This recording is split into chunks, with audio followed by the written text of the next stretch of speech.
neighbors, nieces, nephews. This your favorite Uncle Spooty, the neighborhood supporter, and welcome back to I Got. No, we're not. We're doing the fall off review today. I don't give a damn. Like we just going.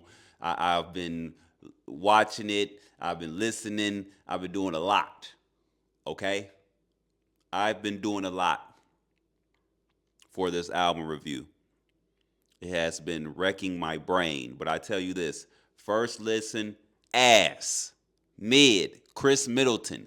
Trash, Trashathon. Monotone. Go up, back to black to flat, quick, every time. I will tell y'all that for my first listen for this album, J. Cole, not knowing the backstory, not seeing the notes you wrote to your fans and all of this, and we'll get to that in a minute. But first listen, man, it was a hard listen. You got to think, if I'm going first listen, I'm thinking about sequencing of the album, and sequence alone, it was a horrible listen on the first listen. It was a horrible listen because there was a lot of spikes in the album with the beat switches and stuff like that.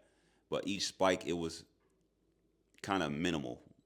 You know what I mean? It'll be like he'll spike up and then it seemed like somehow he'll get back to that level, even if the beat is kind of a more up tempo beat. So I found that he has a lot of homage to like previous records, DMX, Mr. Biggs, Take That Shit to Trial. There's others in there. I can't think off the top of my head without looking at my notes, but I like that. The production is pretty solid. Like I said, I wish he would have worked with somebody else on this project to just, give it a different eye to look at these records. But after talking to people and stuff like that, I did get to hear that these are old songs, which makes sense. Like going to North Carolina in 29 and then this two being coming back at 39, I understand it. Like when I was writing my notes, I'm like, why the fuck is he talking about this right now? Why is he doing this right now? And I've seen the Joe Budden reviews, I've seen all these other people reviews, but it's my time. So on my first listen, I did write some notes out about the album. The first thing I said, this isn't his last album. It can't be. Uh, I feel like this album and off season should have swapped spots. Like this gives a lot of context to. Actually, it don't because it's so old. Some of these conversations and stuff is obvious shit. Like we didn't need to wait to hear that you wanted to beat somebody ass. Um, Back when you were 29 or what I mean, whatever. But we'll get to that in a minute. I got background music that kind of just that's basically inspired by the monotone wave of the album sonically. It's just very mellow, mellow pocket. Um, yeah, it gives me a feeling that of the last Big Sean album. All right, there was a Big Sean album. It's like Brown. I forgot the name of it because it didn't last too long in my like circulation of songs and albums. It kind of went and went, came and went. You know what I mean? So it kind of gives me that vibe. Even though I would say I like this more than that album, but kind of the same vibe.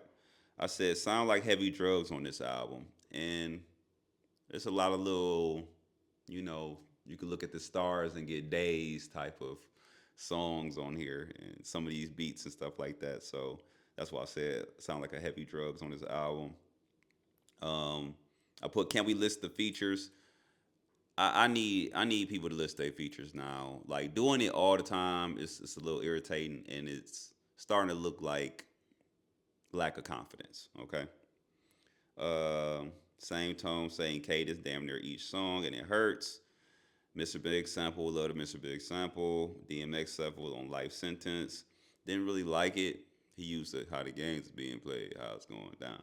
He did it himself. He made it a little cutesy. You know what I mean?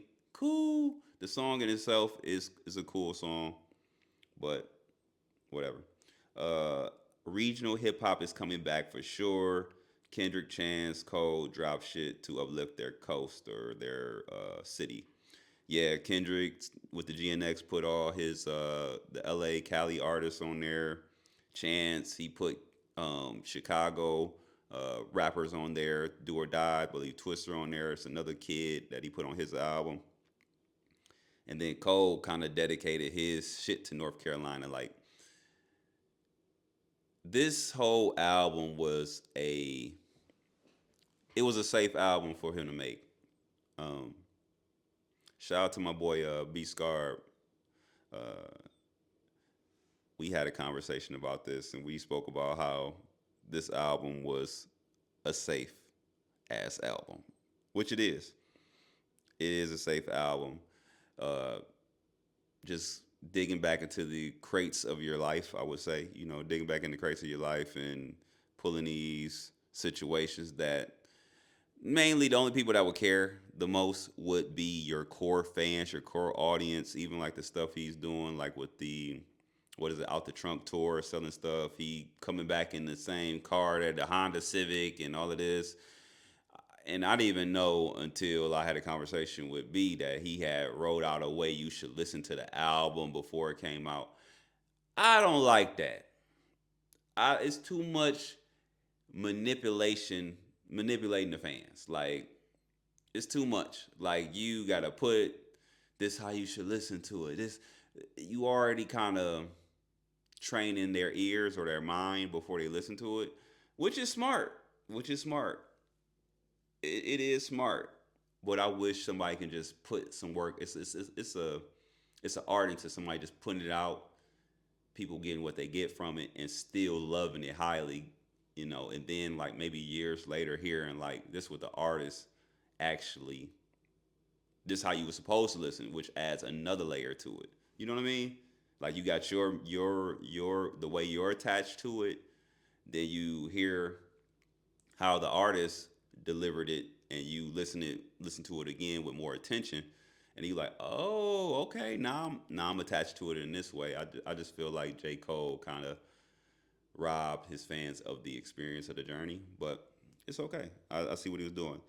The 29 intro going into the disc one, homage to Carolina, showing the duality of Carolina, ending with the gunshots. That's what I took it as.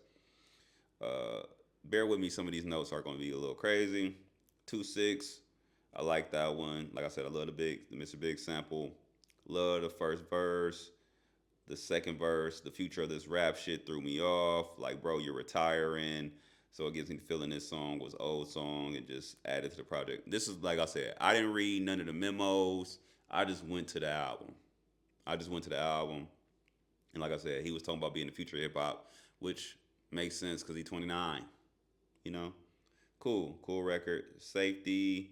I got boom bap Dochi. Got that boom bap sound. About his friends reaching out to him and he's not answering. Why aren't you answering the phone, J. Cole? Are they leaving voicemails or text messages? Are you not responding? Why didn't we hear your point of view on none of this shit? Is this all from them? This is another record that I feel was safe. Ironic the name because he he expanded on a story about let me see which one is this one. Yeah, so he expanded on the story about a friend that they befriended, that his friends befriended. Like I said, this is his friends calling him about stuff that's going on in Carolina or stuff like that. So there's three verses, three people, three different people, I believe. And the last one, they talk about a friend that they befriended because he was homosexual or whatever the case may be. So they kind of whoever the friend is just telling them like we could have did something different or did something better, and you don't really hear about how Cole thought about it or how Cole perceived these conversations or how he felt about these people reaching back out to him. Was these even his niggas for real? You know what I mean? And I did make a note that it sounds like he's expanding when he doesn't need to. He could have took these two conversations, take the main highlights from each, condensed them into one verse, and he should have expressed his response. Um, yeah, totally agree with that. My opinion still stands on that song. It's a pretty cool song. I wouldn't I don't go care about going to listen to it again. You know what I mean? Run the Train. I was surprised about the future part. Um,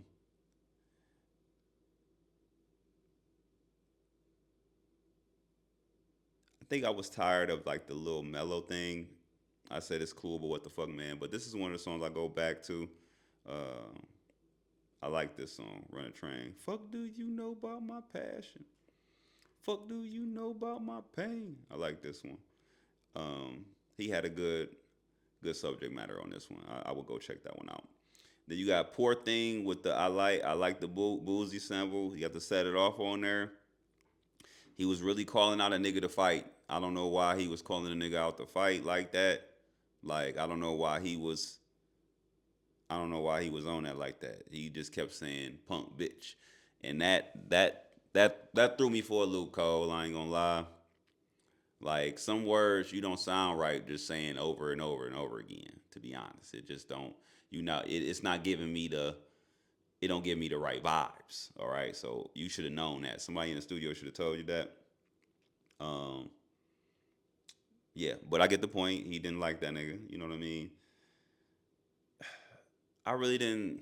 That verse do maybe makes me not like the song for real. To be honest, I ain't gonna lie, but it's cool. Like a lot of these songs are just like they cool. You know what I mean? Like they cool records. All right, then we got Legacy. Love the intro. Legacy, Legacy. No, is that I'll be kissing you, kissing you. I trying to find my. I think this is that one. Whatever Legacy. I said it remind. I love the intro. Reminds me of Frank Ocean. And I like this record. I think this is the Legacy record. Bounce Roll Blues. Like this one too. You got the little breakdown. I think Future is on this record too. You got Tim's on this bitch. She come and flame it up. I don't know what the fuck she's saying in her verse for real, but the vibe is vibing. This is a very vibey record. And you got Future to come on this bitch. It's 7 o'clock on the dot. I'm in my cruising the street that I grew up in. Like, hey, Future, all of them niggas iced on this bitch. And my nigga Cole told them niggas, uh, pardon me if I sound like a broken record. I come from the brokest of homes. So he's some bars in here.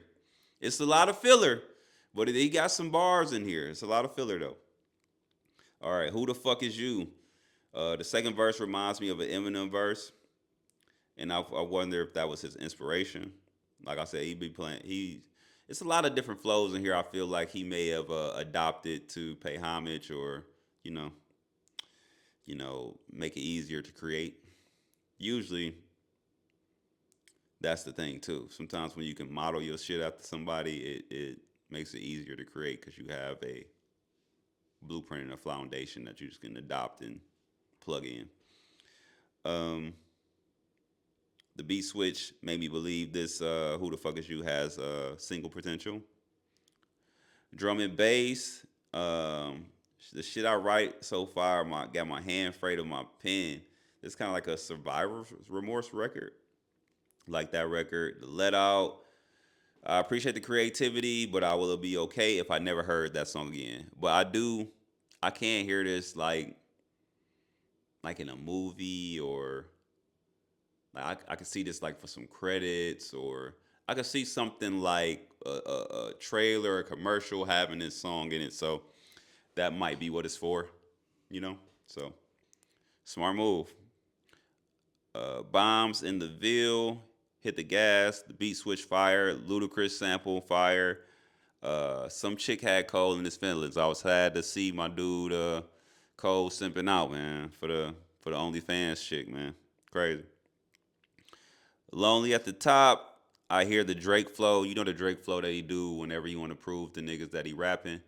when he some I was dedicated. Some is predicated. Some I detonated.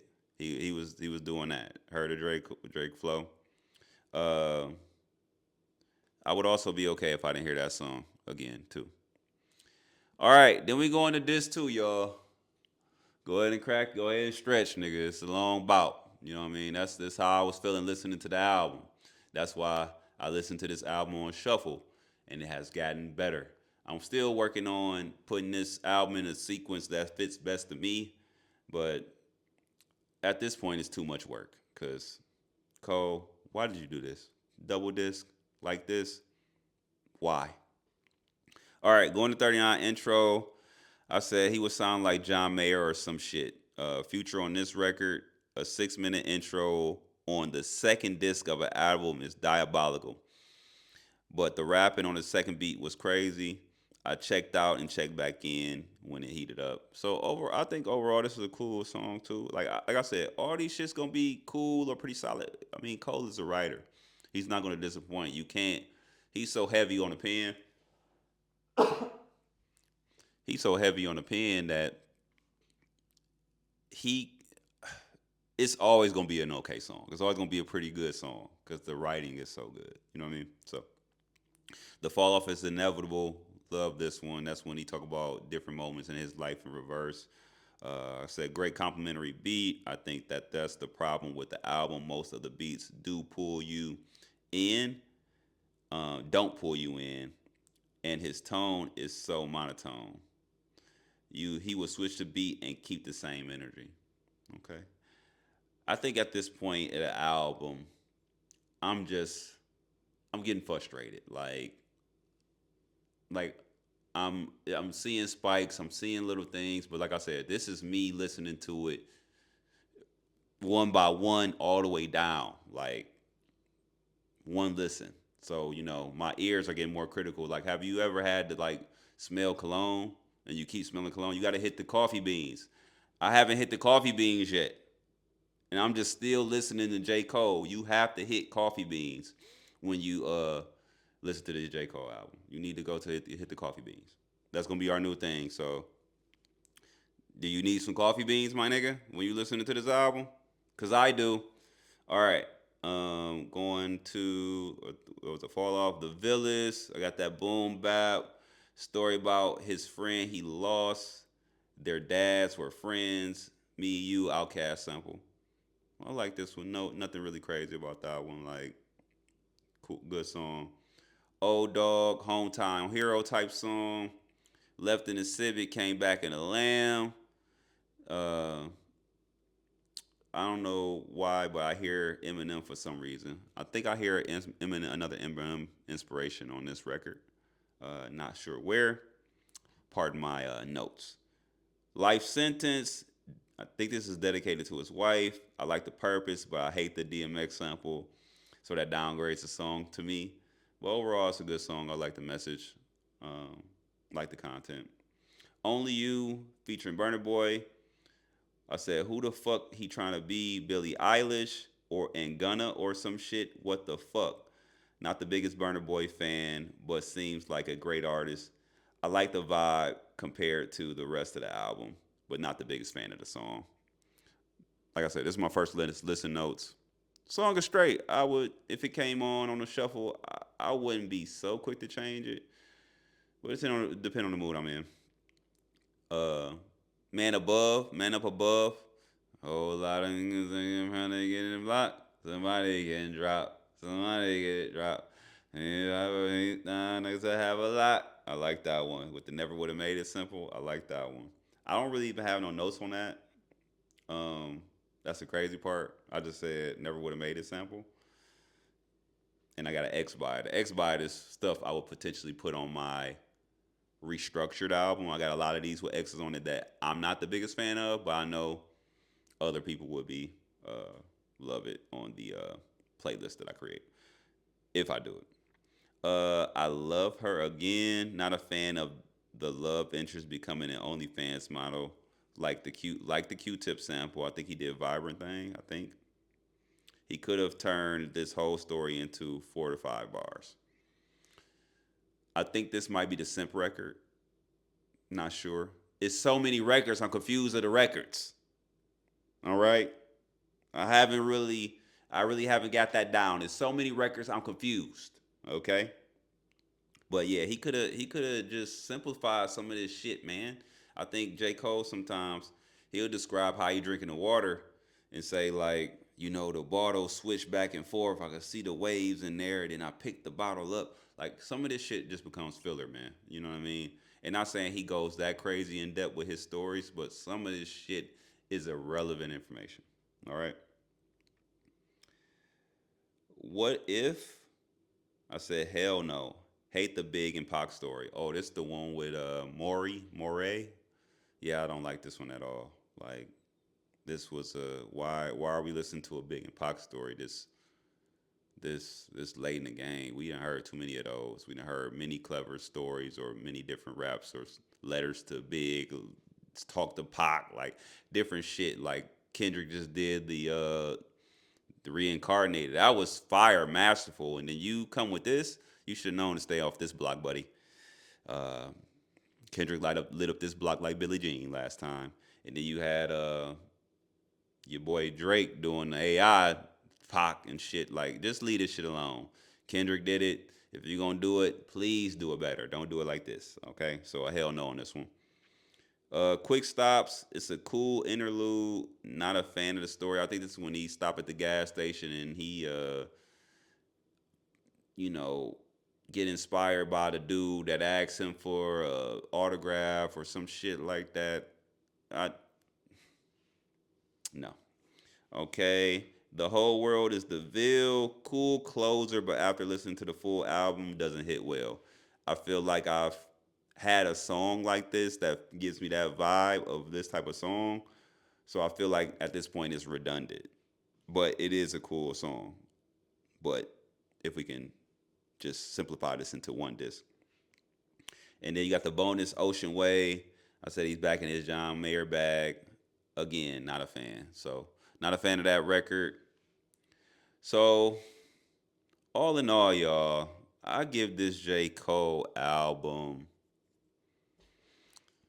I've been battling between the 3.5 and the 3, man. I think a 3 is just disrespectful to a J. Cole caliber artist, especially the intention he put behind this project.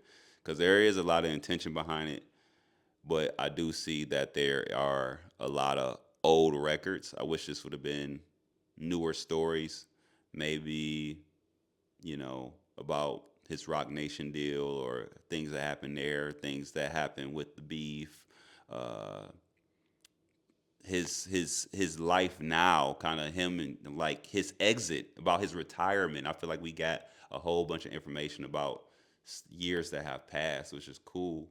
That's why I said I wish this album would have replaced, like, off season would have came after this. And not saying off season should stay the same as it is. With it being after this album, I feel like off season would be a little different. But I'm saying as far as like the production and the direction, as far as song selection, beat selection, theme, I feel like these both should have been like swapped out. But I would say 3.5, you know, for this album. Will I go back to it? I'm still going back to it. I'm still listening, still picking apart. I haven't learned a song yet. I haven't learned a song. I know parts of songs, but I haven't learned a full song yet. Um, Even the Fall Off, I would say the Fall Off is Inevitable is probably the one track that I've played the most because I was just looking at the video before the album came out. But haven't learned a song from top to bottom yet. Still working on that, but there are a lot of songs that I would play again, and I will potentially like to see J. Cole in concert, especially if this is one of his last ones. Who knows? Last album. But let me know how y'all feeling about the Fall Off. J. Cole's last album, quote unquote. I gave it a 3.5. Let me know what y'all rated. What's your favorite tracks? What's your least favorite tracks? And am I tripping? Let me know in the comments. Peace.